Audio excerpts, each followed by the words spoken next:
राज्य सरकार और मुख्यमंत्री इसको पारित करवाने के लिए बहुत ही उत्सुक हैं और नियम परंपराएं, संसदीय विधि विधान किसी का भी पालन नहीं किया जा रहा है, बल्कि कार्य मंत्रणा समिति से कांग्रेस के दोनों सदस्यों को त्यागपत्र देने के लिए बाध्य होना पड़ा है, क्योंकि आपने सत्र का एक्सटेंशन किया है। तो एक्सटेंशन का अर्थ है कि आप उसको उसी विधि विधान नियमावली से संचालित करेंगे जिससे सामान्य तौर पर विधानसभा का सत्र संचालित होता है।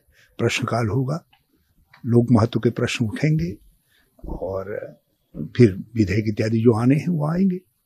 मगर यहाँ कहा जा रहा नहीं, कुछ नहीं करना है, केवल ये ड्राफ्ट पेश होगा, इसका पारण करना है।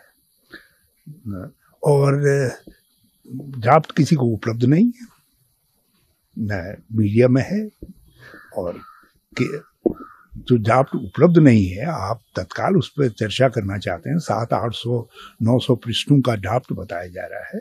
तो इसलिए मैं अपनी स्टेट लीडरशिप को बहुत बधाई देना चाहता हूं कि उन्होंने बड़ा बोल्ड डिसीजन लिया। उन्होंने कहा ऐसी बात है तो तुमने कार्य मंत्रणा समिति को जो है बिल्कुल इरेलीवेंट कर दिया है, नियमों को इरेलीवेंट कर दिया है, तो हम उससे त्यागपत्र दे रहे हैं।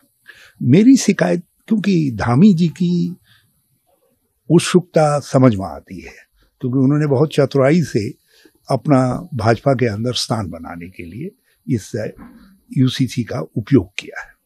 मगर केंद्र से मेरी शिकायत ये है कि उन्होंने उत्तराखंड जैसे छोटे राज्य को, सीमांत राज्य को, जो संवेदनशील राज्य है कई दृष्टिकोणों से, आपने उसको टोकनिज्म के लिए इस्तेमाल किया।